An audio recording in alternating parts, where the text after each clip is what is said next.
was history.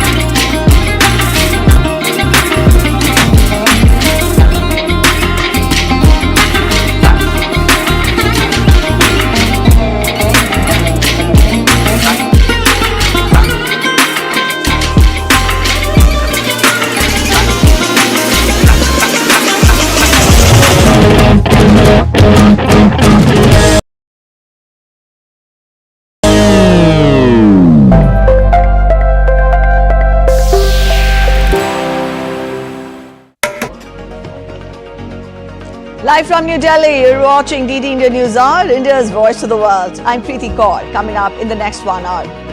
Japanese Prime Minister Fumio Kishida to step down in September, says won't run for re-election as LDP leader.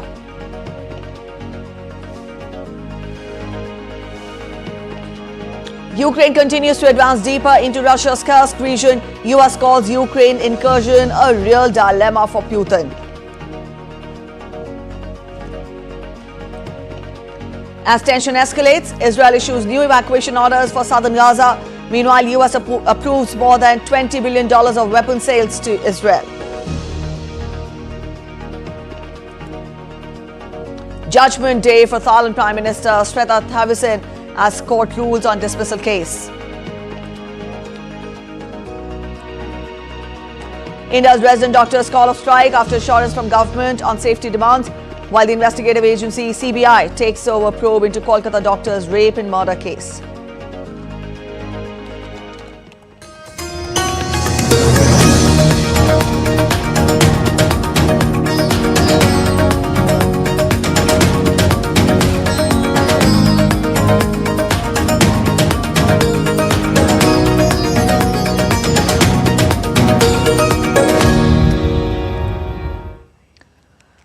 Japanese Prime Minister Fumio Kishida will step down, bowing to pressure within his party to move on from his unpopular leadership. Prime Minister Kishida will step down in September, ending a 3-year term marred by political scandals and paving the way for a new premier to address the impact of rising prices.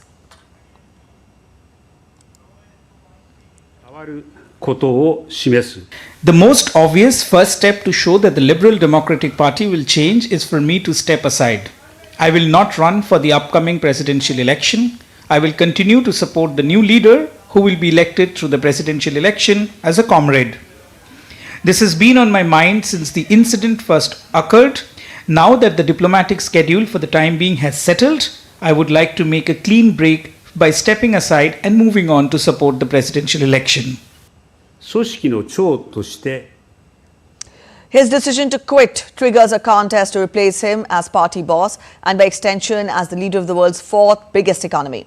Kishida's public support eroded amid revelations about the party's ties to the controversial Unification Church and more recently unrecorded political donations made at LDP fundraising parties. In another break from the past, Kishida also eschewed corporate profit-driven trickle-down economics in favor of policies aimed at boosting household incomes, including wage hikes and promoting share ownership.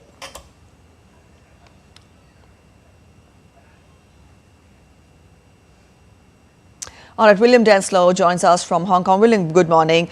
Prime Minister of Japan will be stepping down in September. Was it somewhat on the expected lines? Because we've seen how his 3-year tenure has been marred by scandals, has been marred by difficulties.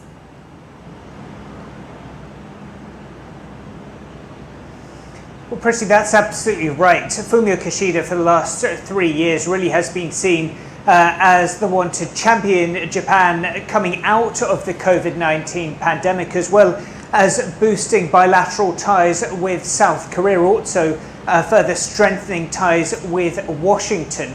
However, as you rightly mentioned, those corruption scandals have dogged the Liberal Democratic Party, and that has been a large contributing factor to Fumio Kishida's approval polls dipping to around 15%, according to the latest polling in July.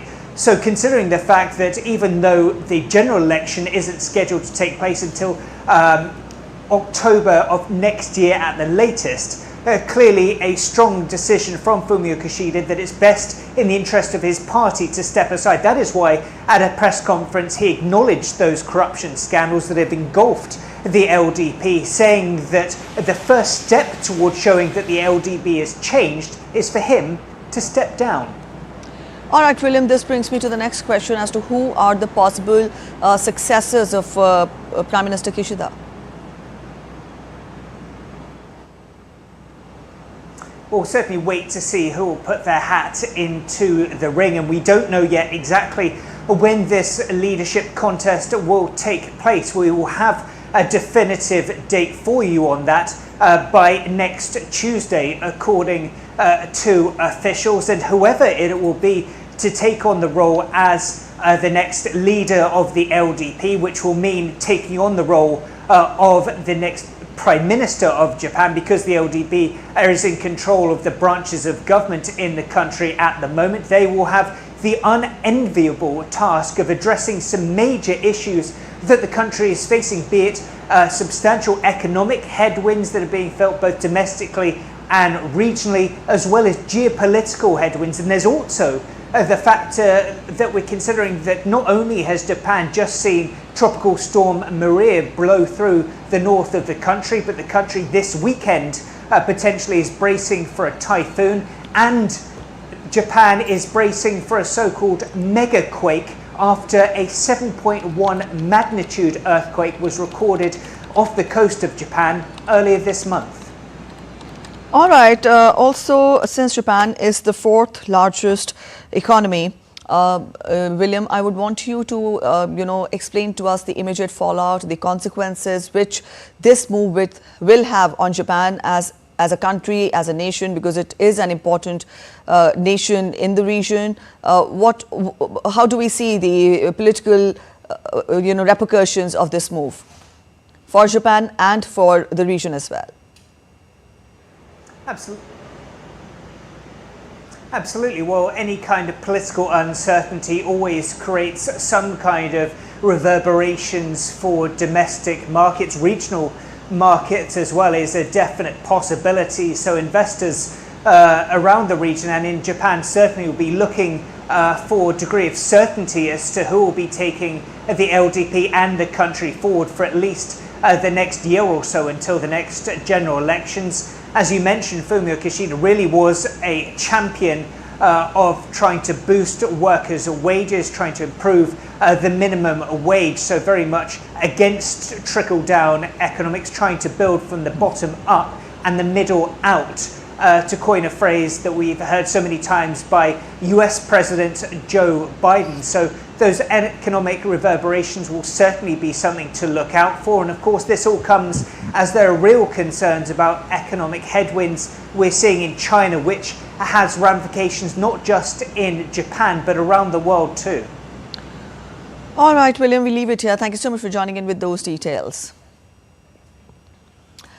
All right, let's turn focus to other updates. We will get to updates on Russia-Ukraine crisis now. Ukrainian President Volodymyr Zelensky has said that his troops now control 74 settlements in Russia's Kursk region. Now, this comes after a week-long Ukrainian assault into Russia that Kyiv says is about forcing Moscow into making peace. Meanwhile, Russia says that it has stopped Ukrainian armored mobile groups from moving deeper into Russia near the Kursk settlements. DD India correspondent Megumi Lim gets us more from Kyiv. Ukraine's commander-in-chief Alexander Syrsky said on Tuesday his forces had captured an additional 40 square kilometers into Russian territory over the past 24 hours. This could mean that Ukrainian troops now may control more than 1,000 square kilometers of land inside Russia's Kursk region. President Zelensky said earlier the territory that was captured was used by Russian forces to carry out cross-border strikes against Ukraine's Sumy region. He added that in this month alone, the Sumy region had been targeted more than 2,000 times by Russian missiles, rockets, drones and mortars. Russia's defense ministry said it has now stopped attempts by Ukrainian forces to advance deeper into their territory. Although Ukraine has been tight-lipped about its goals in the Kursk region, a foreign ministry spokesperson said on Tuesday that the operation was about preventing Russia from sending in more reinforcements to Ukraine's eastern front, where Russian forces have been making steady gains, specifically towards Pokrovsk, a key Ukrainian military stronghold. But fighting has not relented there. The Ukrainian military said Russian forces had stepped up their attacks in that sector. There were reportedly 52 battles on the Pokrovsk front over a 24-hour period, an increase from the average 28 to 42 battles a day. It remains to be seen whether or not the impact of the assault will bring some or any relief to Ukrainian soldiers fighting in Ukraine's east. Megumi Lim in Kiev reporting for DD India. Ukraine says Russian forces stepped up their attacks on Pokrovsk front in eastern Ukraine over the last 24 hours. Ukraine also reported the largest number of battles in the area in a single day in a week. The increase in fighting comes after Ukraine mounted a surprise cross-border incursion into Russia's Kursk region. Some military analysts see this as an attempt to divert Russian forces from their main offensives in the east. Dasha Chernysheва gets us more from Moscow. Local authorities in Russia's border region of Kursk say the Russian military are destroying the separate groups of the Ukrainian military, and they say the border town of Sudzha is under the Russian control. The Russian defense minister reported on Tuesday that it foiled the Ukrainian attempts to advance deeper in a number of settlements in the Kursk region. The MOD says Ukraine lost over 2,000 people in Kursk region since the incursion began a week ago. In Belgorod, Krasnoyarsk district that was evacuated earlier this week, governor said the situation was normalizing and that the residents would perhaps be able to return back to their houses as early as on Wednesday. In the meantime, 2,000 more people have been evacuated from the border areas of the Kursk region. The emergency ministry says 900 tons of humanitarian aid have been delivered to the Kursk residents. The UN Human Rights Agency voiced concerns about the possible impact of Ukraine's incursion on the civilian population. Russian officials say Ukraine will regret the incursion. In Donbass, 2 people have been killed as a result of the Ukrainian shelling of a bus with civilians in the city of Lysychansk on Tuesday, and more than 30 people have been wounded. The Russian Ministry of Defense says Ukrainian military lost some 1,800 people on the front lines over the past day. Dasha Chernysheва reporting in Moscow for DD India. Reiterating that U.S. officials are in constant touch with the Ukrainians, U.S. President Joe Biden said that Ukraine's military incursion into Russia has created a real dilemma for Russian President Putin. About 1,000 Ukrainian troops rammed through the Russian border in the early hours of August 6 with tanks and armored vehicles. Answering questions from reporters upon arrival in New Orleans, Biden said that he had been briefed every 4 to 5 hours for the last 6 to 8 days on Ukraine's action.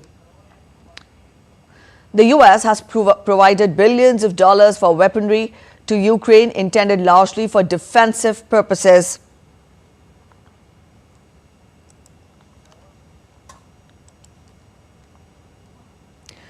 Also, Ukraine tries to repel the Russian invasion that was launched in February 2022.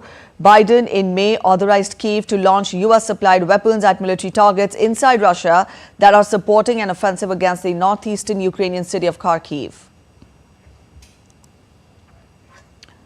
Changing track to other news, Thailand's Constitutional Court is set to decide the fate of Prime Minister Srettha Thavisin in a ruling that could see him dismissed after less than a year in office and plunge the country into deeper political uncertainty. Srettha, a real estate tycoon with no background in politics, is the subject of a complaint from ex-senators appointed by former military government who say that he violated the constitution when he gave a cabinet post to a former lawyer who was once jailed.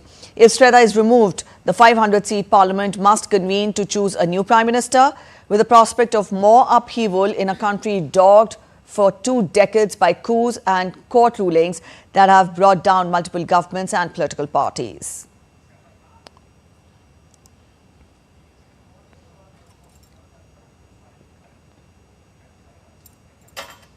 You're watching DD India News Hour. We're heading for a short break, but after the break, stay with us as we show you a beautiful arrangement of the northern lights lighting up the night skies over Scotland. A dangerous wildfire turns into scattered hotspots and endangering the northern suburbs of Athens. Mpox declared as public health emergency of continental security in Africa owing to the rapid rise in cases.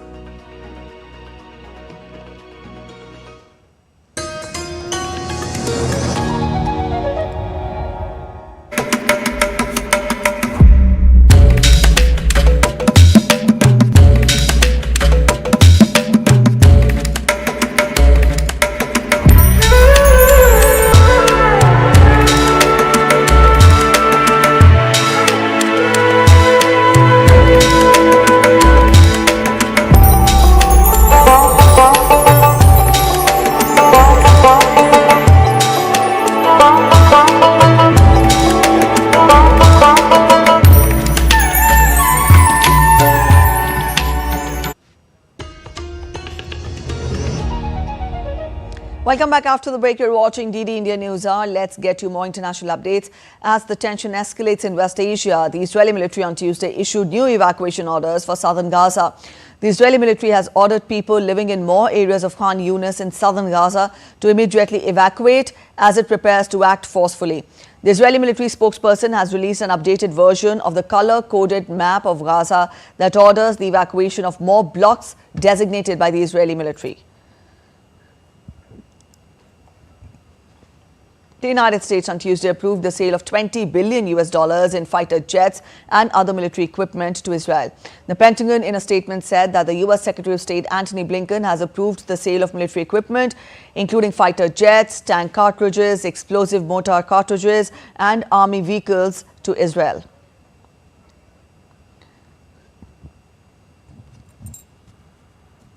Israeli Defense Minister Yoav Gallant, in a post on social media platform X, thanked U.S. officials for helping Israel maintain its qualitative military edge in the region and the U.S. commitment to Israel's security.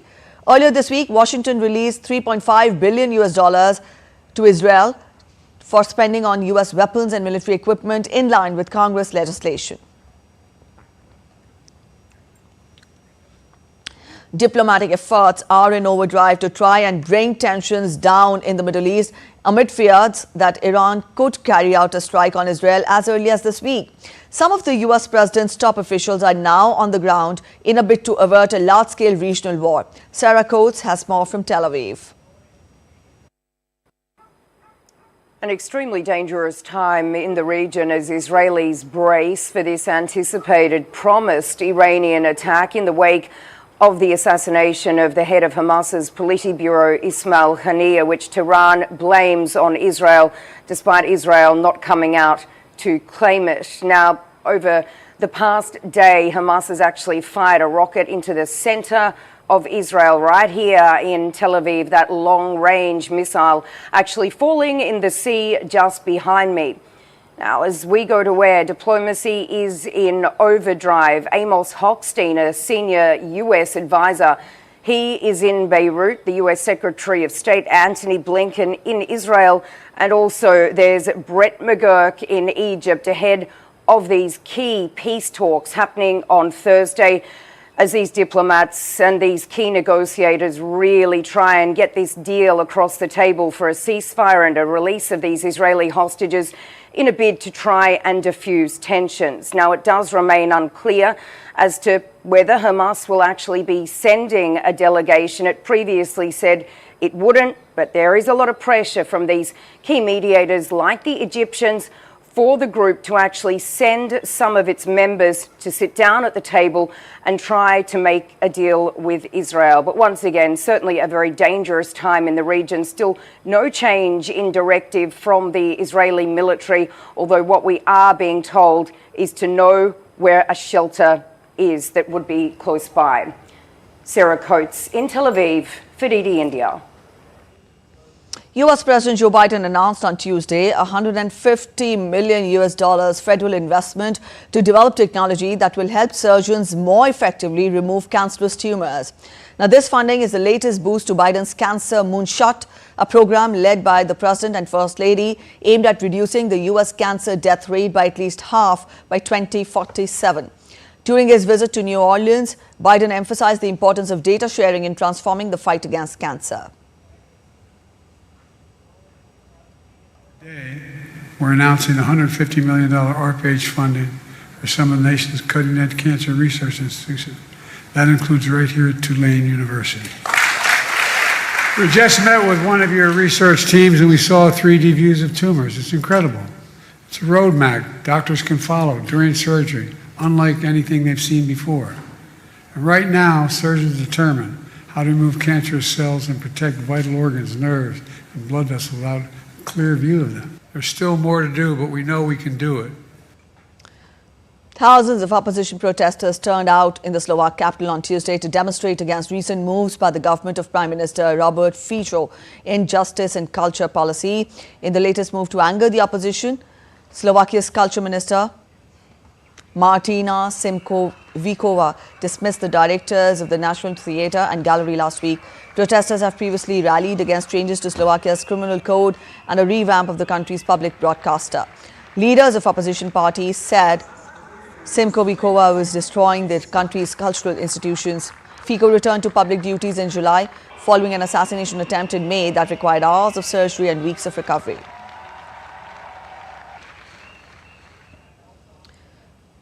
Venezuelan opposition leader Maria Corina Machado said on Tuesday that she is working to make President Nicolas Maduro accept a negotiated government transition after the disputed July 28 presidential election in which Venezuela's National Electoral Council declared Maduro the winner. Speaking to international journalists via Zoom, she revealed that opposition members had been detained at the Helicoid prison complex, a site known for alleged government human rights violations.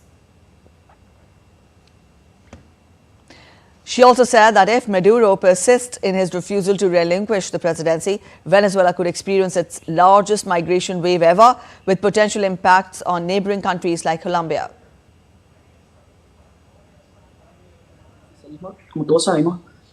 Maduro has wrongly evaluated his options. We must pressure him so he understands that his best option is to accept the terms of a negotiated transition. I think the Colombian government is conscious that if the government of Maduro holds on to power, we'll see the largest migration wave so far in days or weeks. We are in a situation where everyone in Venezuela is afraid for their well-being, their life and their freedom. That is the truth. But we are not going to give in, we are not going to give up, and we are not leaving the streets. Forensics experts in Brazil's Sao Paulo had, by Tuesday, identified 35 of the bodies of the 62 people who died in the crash of an ATR-72 plane in a residential area, killing all aboard. The Brazilian Air Force transport plane flew the remains of the 3 passengers back to Cascavel, from where the aircraft departed in southern Brazil. So far, the morgue said that it had released 17 bodies to family members along with death certificates. Investigators recovered the plane's so-called black box containing voice recordings and flight data and are working on them at Brazil's Aviation Accident Investigation Center in Brasilia to find the cause of the accident. A preliminary report is expected within 30 days, with work starting on the plane's engines that were taken to Sanepar's facility in Sao Paulo.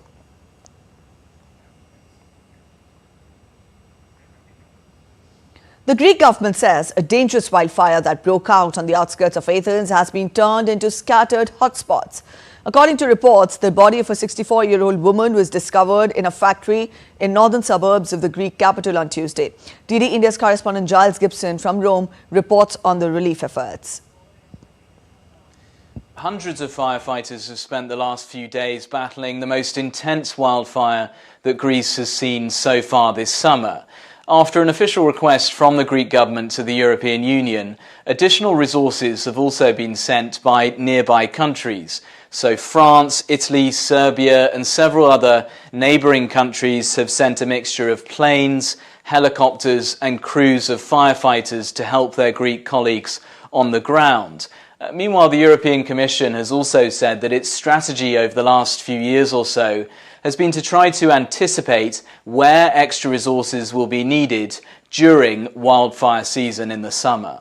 Even before the Greek government formulated any request for additional assistance, our pre-positioned firefighters had already been on the ground, moved to the Attica region, contributing to the efforts on the ground along with the local first responders. So This is something that we've been doing for 3 years now, pre-positioning firefighters in countries or in areas where we think forest fires are highly likely, and Greece is of course one of these countries. This fire first broke out in a place called Varnavas, which is a village about 30 kilometres to the north of the Greek capital.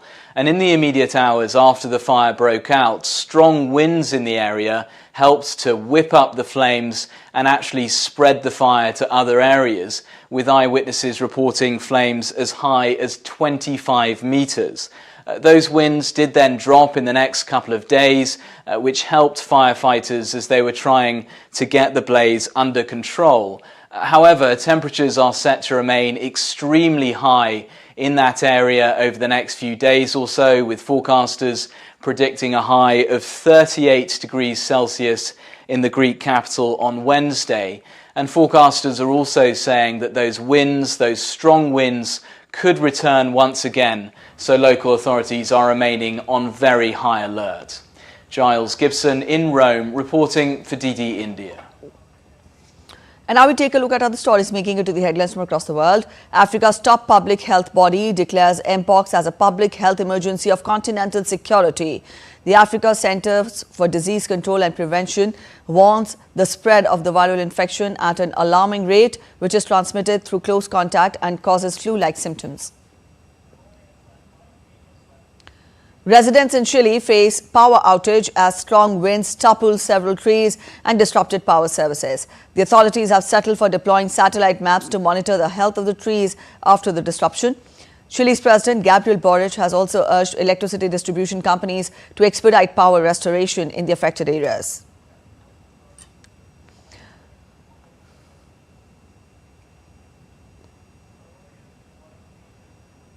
The northern lights lit up the night skies over Scotland. Time-lapse videos showed the aurora dancing over homes in the central Scottish town. Luckily, the aurora could be visible today night from some parts of northern Scotland.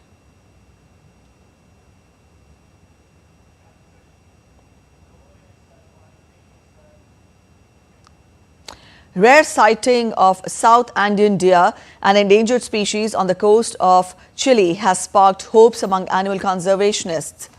According to Wildlife Director of Chile, currently South Andean deer are in danger of extinction.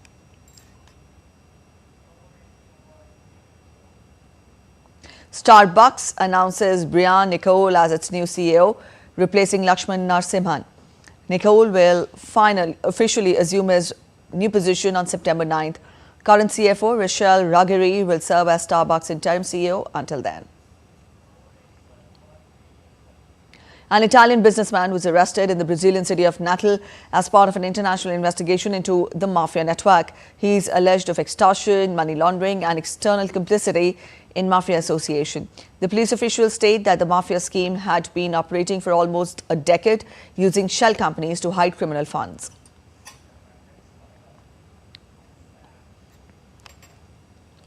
A short break up next on DD India News Hour, but after the break, India's President Draupadi Murmu to address the nation today on the eve of the 78th Independence Day. Speech to be broadcast today at 7 p.m. IST.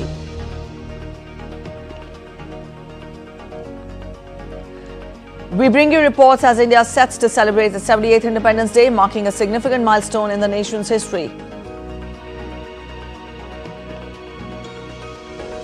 August 14 marks the Partition horrors Remembrance Day. Ahead in the bulletin, we get you a special chronicle of biggest displacement ever in human history, marked by rioting and loss of human lives.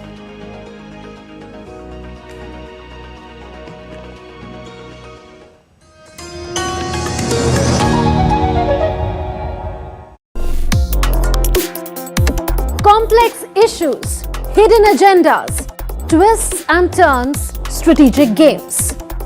We think all dots are linked, we just need to connect them. Join me every week as I connect the dots to unravel hidden designs in statecraft, mysteries and decode issues that matter to you. Watch Connecting the Dots with me at these times on DD India.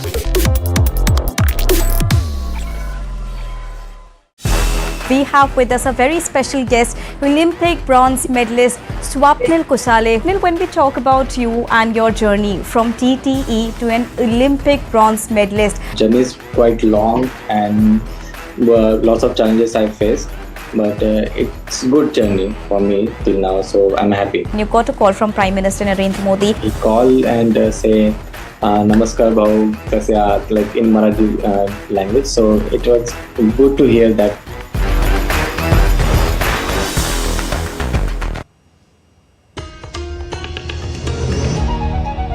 Welcome back after the break. You're watching DD India News Hour. A quick relook at the top stories now. Japanese Prime Minister Fumio Kishida to step down in September, says won't run for re-election as the LDP leader. Ukraine continues to advance deeper into Russia's Kursk region. US calls Ukraine incursion a real dilemma for Putin. As tension escalates, Israel issues new evacuation orders for southern Gaza. Meanwhile, US approves more than $20 billion of weapons sales to Israel.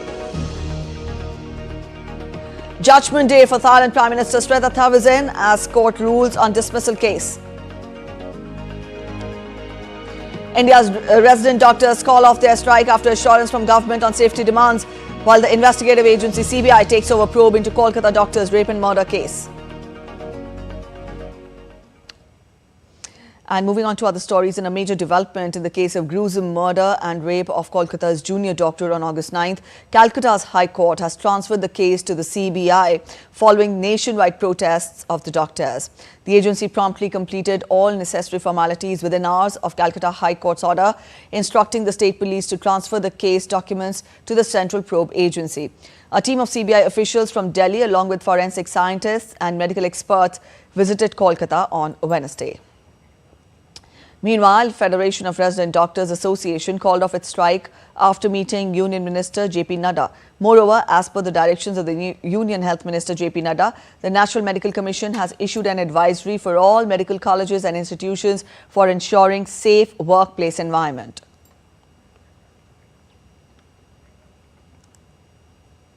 Weather updates now. The Indian Meteorological Department has issued an orange alert for the central state of Rajasthan for isolated very heavy rainfall. The Weather Observatory for the predicted isolated heavy rainfall in other areas including Western Himalayan region, Uttar Pradesh and Eastern India in the next 7 days. Kerala, Tamil Nadu and Karnataka are likely to receive isolated heavy to very heavy rainfall. Delhi NCR is likely to have scattered to fairly widespread rainfall over the week. More than 100 people have been killed in rain-related incidents in Himachal Pradesh. Landslides, flash floods have led to closures of 338 roads, including 4 national highways.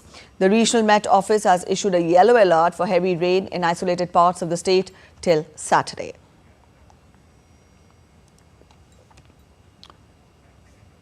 Today is the 4th time the nation is observing Partition Horrors Remembrance Day. It was in 2021 that India's Prime Minister Narendra Modi gave the call to mark the occasion when India's colonial rulers decided to announce and implement the partition of a unified India into 2 parts, independent India and independent Pakistan. The sudden decision not only led to biggest displacement ever in human history, but also led to mass rioting, raping, looting and other horrible crimes which make for sobering moments each year ahead of India's Independence Day on 15th of August. The 14th of August 1947, a date recorded in the pages of history in infamy as it crossed all limits of inhumanity, cruelty and barbarism. The partition of a unified India into 2 independent nations of Bharat and Pakistan remains a painful scar of its colonial past. Official records say communal clashes during the throes of partition claimed over 1 million lives. 55,000 Hindu and Sikh women were either abducted or raped. The tussle between Muhammad Ali Jinnah and the Congress party leadership at that time led to the partition of India. It's one of the biggest tragedies in written history. There were countless murders of innocents who were not at fault at all. 4 people sat around a table and decided their fate without their having any say in it. This was not displacement, it was a massacre. Only the lucky survived, but even after having survived, they lost their parents, brothers, sisters, everything. They were left alone in this world. This cannot be termed displacement at all. India's Prime Minister Narendra Modi gave a call in 2021 to mark Partition Horrors Remembrance Day on the 14th of August to pay tribute to all those who lost their lives and were displaced from their roots due to India's partition. The aim was to make the current and future generations more aware of the painful memories associated with the partition. अब से हर वर्ष 14 अगस्त को विभाजन विभीषिका स्मृति दिवस के रूप में याद किया जाएगा। जो लोग विभाजन के समय अमानवीय हालात से गुजरे, जिन्होंने अत्याचार सहे, जिन्हें सम्मान के साथ अंतिम संस्कार तक नसीब नहीं हुआ, उन लोगों का हमारी स्मृतियों में जीवित रहना भी उतना ही जरूरी है। The present central government has also done the work of preserving the memories of the horrors of partition. It has made the effort to ensure that these memories are never forgotten and live on from generation to generation in the form of a memorial. The younger generation is also taking pains to connect itself with this endeavor, to learn about the mistakes of the past so that they're never repeated and the nation remains united. I want that our younger generation should remember the sacrifices made by our freedom fighters and our forefathers. There are things here which we hadn't read about in our textbooks. Everything is explained and depicted very vividly, and it tells us all about the painful experiences people went through in that phase. The partition led to the largest displacement in human history in the world, impacting over 20 million people. People had to leave their ancestral homes and other assets behind. Millions crossed borders to settle down as refugees and rebuild their lives from scratch. The wounds of the cleaving of the nation are still fresh in the minds of many such sufferers. Whenever I recall what happened at that time, I get goosebumps. My head starts to spin and my eyes well up with tears. Along with the nation's independence came the pain of partition. But the way it unfolded, the kind of circumstances it created, cannot be recounted. The pain of the nation's partition can never be forgotten. While celebrating its independence, a grateful nation also pays homage to those sons and daughters of the motherland who lost their lives in the frenzy of retribution following the partition. Gautam Roy, DD India. Sharing a post on social media platform X, Prime Minister Narendra Modi wrote, and I quote him, "On Partition Horrors Remembrance Day, we recall the countless people who were impacted and greatly suffered due to the horrors of partition. It also is a day to pay tributes to their courage, which illustrates the power of human resilience.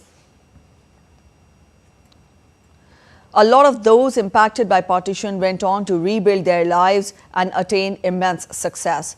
Today, we also reiterate our commitment to always protect the bonds of unity and brotherhood in our nation." And I unquote. Union Home Minister Amit Shah also wrote on social media platform X, and I quote him, "On Partition Horrors Remembrance Day, my homage to the millions who suffered inhumane pains, lost lives, turned homeless during this most hideous episode of our history. Only a nation that remembers its history can build its future and emerge as a powerful entity. Observing this day is a foundational exercise in the process of nation building under the leadership of Prime Minister Narendra Modi."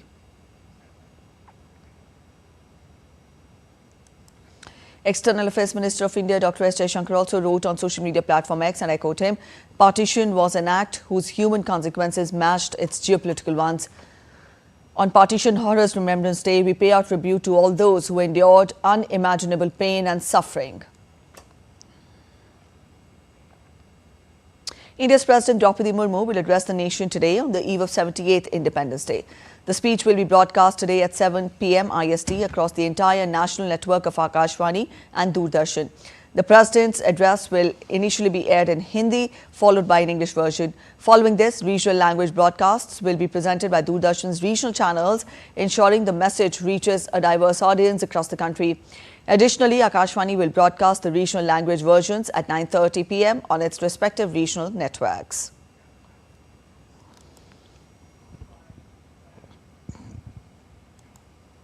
As India celebrates its 78th Independence Day, it is also time to celebrate many firsts and milestones the country has achieved in various domains. India's tremendous space surge is marked by two remarkable missions, Chandrayaan-3 and Aditya L1. Successful launch of Chandrayaan-3 made India the first nation in the world to successfully land on the south pole of the moon, while mission Aditya L1, India's first space-based Indian mission to study the sun, is also making strides. India is on course to mark the territory on the sun as well as on the moon. DD India's Sakal Bhat gets us more. 5, 4, 3, 2, 1. 14th July 2023. This date marks India's successful soft landing near the moon's south pole, establishing India as the first one to achieve this remarkable feat. The feat of landing a spacecraft in such proximity to the lunar south pole. Chandrayaan-3 is India's third lunar mission and second attempt at achieving soft landing on the moon's surface. On July 14, 2023 at 2:35 p.m., Chandrayaan took off from Satish Dhawan Space Center in Sriharikota. The spacecraft seamlessly entered lunar orbit on 5th of August 2023. The historic moment unfolded when the lander made a successful touchdown near the lunar south pole on August 23, 2023. Chandrayaan-3 is a three-component mission consisting of propulsion module, lander module and rover module. Successful launch of Chandrayaan-3 resulted in major findings of the mission. Chandra's surface thermophysical experiment measured temperatures reaching 70 degrees centigrade. Chandrayaan-3 is significant for the Indian space program, undoubtedly. It makes India part of the elite group of nations, Russia, the US and China, with demonstrated lunar soft landing capability, showcasing its leadership in space technology, including positioning India as a global hub in the new space economy. The reusable launch vehicle technology aids in cost reduction for future launches as well. Within 2 months of achieving a spectacular feat of landing at closest proximity of moon, Indian space scientists took another giant leap. It was time to get as close to the sun. September 2nd, 2023 marked yet another major breakthrough accomplishment for ISRO with the launching of Aditya L1 from Satish Dhawan Space Center at Sriharikota. Aditya L1 is the first Indian mission to study the sun from space, designed to study the sun's dynamics. Aditya L1 spacecraft is equipped with 7 payloads that will observe the sun's photosphere chromosphere. The mission aims to provide valuable insights into the sun's behavior, which will help scientists better understand space weather and its impact on Earth. Aditya L1 spacecraft was inserted in its targeted halo orbit on January 6, 2024. And after a journey of 127 days, the spacecraft reached the L1 point approximately 15 lakh kilometers from Earth. On July 2nd, Aditya L1 spacecraft completed its first halo orbit around the sun, a complex maneuver that required precise navigation and control. Aditya L1 instruments will provide valuable data to help scientists understand sun behavior better. India's groundbreaking mission Chandrayaan-3 uncovering moon's long-guarded secret and Aditya L1 helping discover sun's various dimensions, thus setting the tone for India's mega space movement. As India celebrates its 78th Independence Day, its space prowess continues to cruise ahead to rule skies and beyond. Sakal Bhat's report for DD India. India, a nation, is often lauded for its cultural and spiritual depth. It has emerged as a global beacon of hope in recent years. Its multifaceted role as a vaccine powerhouse, a committed UN peacekeeper, and a swift responder to humanitarian crisis has redefined its position on the world stage. Our next report brings you more. India's journey from a developing nation grappling with internal complexities to a global influencer is a testament to its resilience, strategic vision, and growing economic and diplomatic clout. The COVID-19 pandemic underscored India's pivotal role in global healthcare. The Vaccine Maitri initiative, launched in early 2021, saw India supply over 200 crore doses of COVID-19 vaccines to more than 150 countries. This unprecedented effort, the largest vaccine drive in the world, earned India the moniker of the pharmacy of the world. Beyond the pandemic, India's generic drug industry is a global lifeline, providing affordable medicines to millions in developing nations. With a robust pharmaceutical sector and a skilled workforce, India is positioned to address future health challenges and contribute significantly to global health security. India's commitment to global peace is evident in its substantial contribution to UN peacekeeping missions. With over 200,000 troops deployed in various UN missions since 1948, India is the largest troop contributing country. From the conflict-ridden regions of Africa to the volatile zones of the Middle East, India's blue helmets have been at the forefront of humanitarian assistance, election monitoring and peacekeeping operations. India's emphasis on gender equality and women's participation in peacekeeping has also been commendable. India's capacity to mount swift and effective humanitarian relief operations has been repeatedly demonstrated. Whether it was the devastating earthquakes in Nepal or the cyclones that ravaged Southeast Asia, India consistently has been amongst the first responders. India's disaster response is underpinned by its robust disaster management infrastructure, coupled with a strong emphasis on capacity building in neighbouring countries. The country has also shared its expertise in early warning systems and disaster preparedness.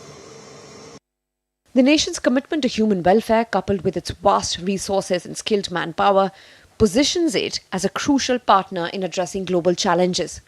And as the world grapples with complex issues, India's role will only continue to expand. Bureau Report, DD India. As India attained freedom amidst division and turmoil, Sardar Vallabhbhai Patel stood as a beacon of unity and strength. From spearheading movements against colonial rule to skillfully integrating numerous princely states, his extraordinary leadership and unwavering determination shaped the course of a new India. This Independence Day, let's pay homage to this legendary figure whose vision of a cohesive and thriving nation remains a timeless inspiration. Take a look at this report.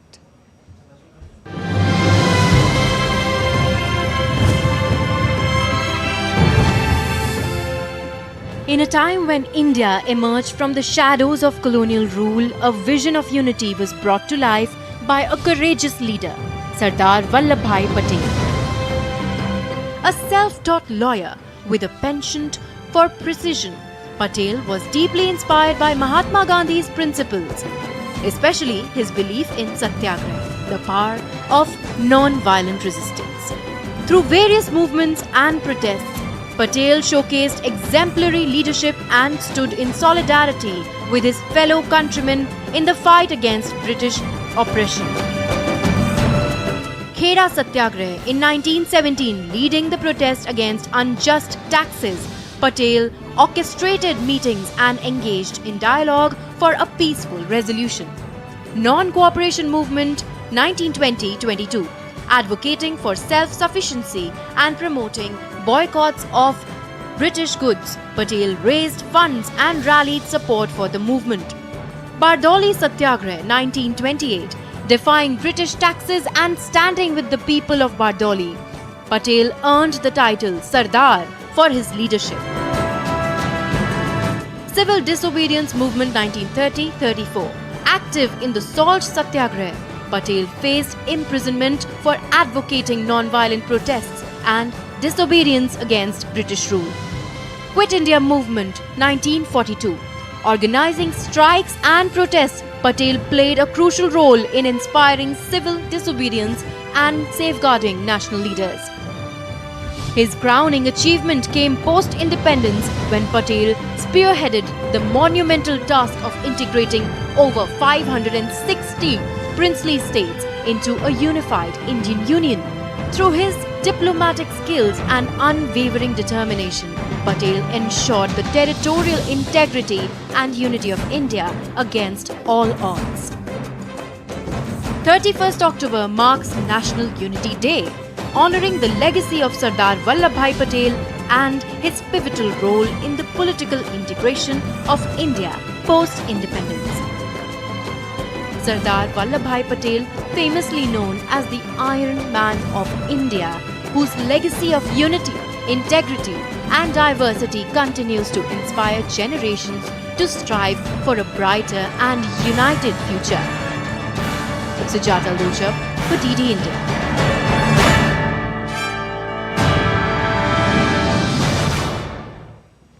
One of the key forces of the fight against the British Empire, Netaji Subhash Chandra Bose dedicated his life for the nation. From the establishment of the Azad Hind Fauj to realizing the dream of a free India, he played a crucial role. His legacy is a testament to his unwavering commitment to India's freedom. Our next report brings you more.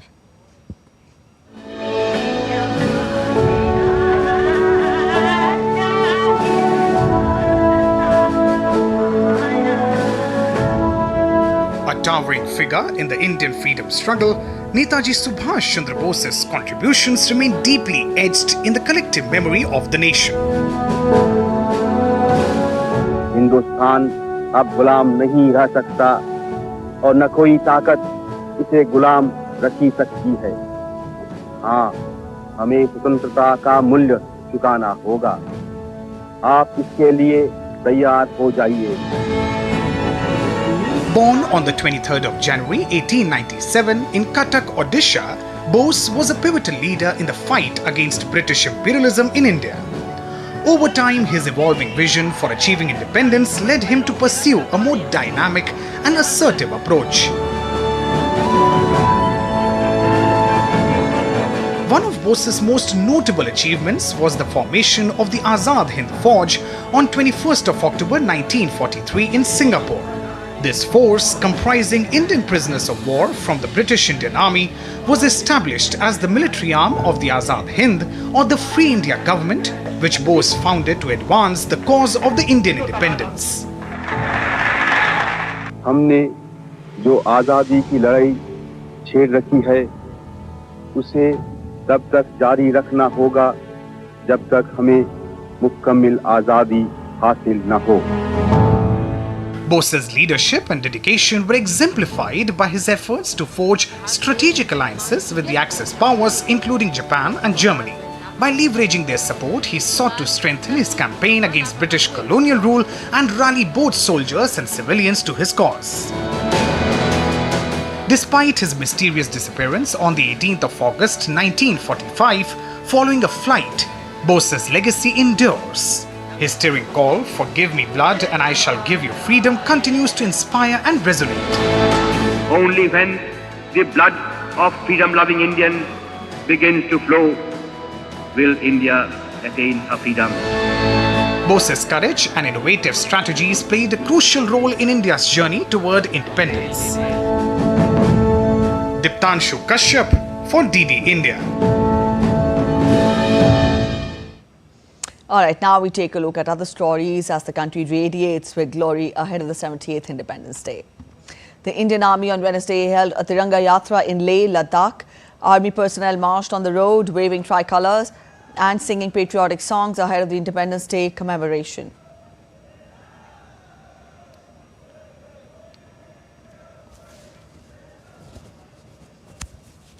As the nation gears up for celebration of the Independence Day, a Tiranga rally was taken out on the world's highest railway bridge on Chenab River in Jammu and Kashmir on Tuesday.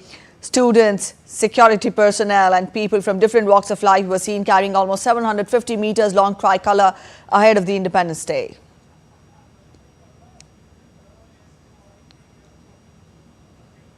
Central Reserve Police Force organised a Har Ghar Tiranga walkathon in Srinagar on Wednesday morning. The motive of Har Ghar Tiranga rally was to invoke a sense of respect for the tricolour among people and give them a message.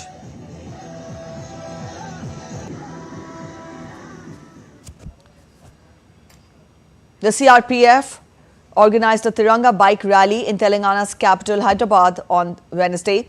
The rally was part of Har Ghar Tiranga Abhiyan, launched by India's Prime Minister Narendra Modi to instill the feeling of nationalism by encouraging citizens to display the national flag at their homes.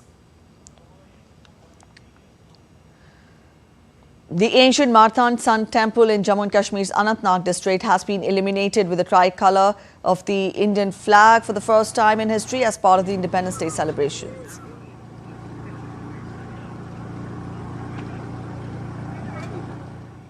Also, the historic Golconda Fort in southern India's Hyderabad lit up in the tricolour theme ahead of the 78th Independence Day.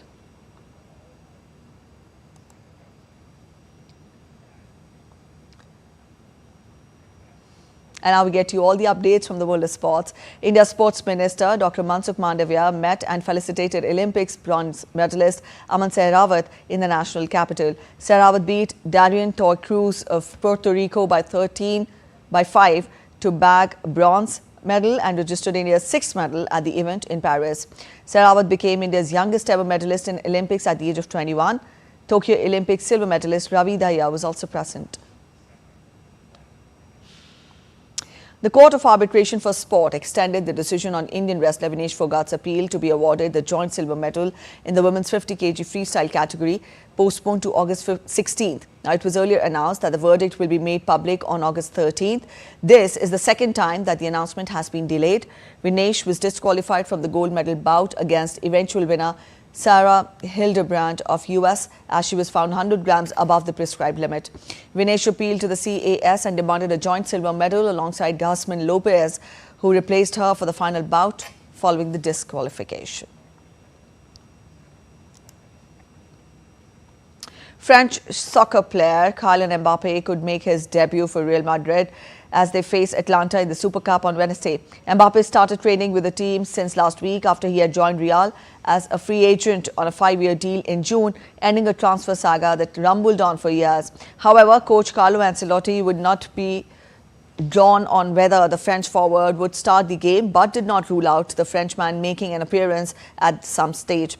Real, who have clinched 5 Super Cups so far, have a chance to become the standalone leaders of the competition ahead of Barcelona and AC Milan, who have also won 5 times. Our tearful Sergi Roberto said goodbye to FC Barcelona at a news conference organized by the club on Tuesday. The former captain was seen emotional during his speech and said that he gave everything to this club over the years and Barcelona is and always be his club. Roberto played 373 matches and won 25 titles with the Catalan Giants. The contract of Sergi Roberto was not renewed at the end of June and his new club is still to be determined. Much more feliz y orgulloso. To tell you that I am feeling very happy and proud.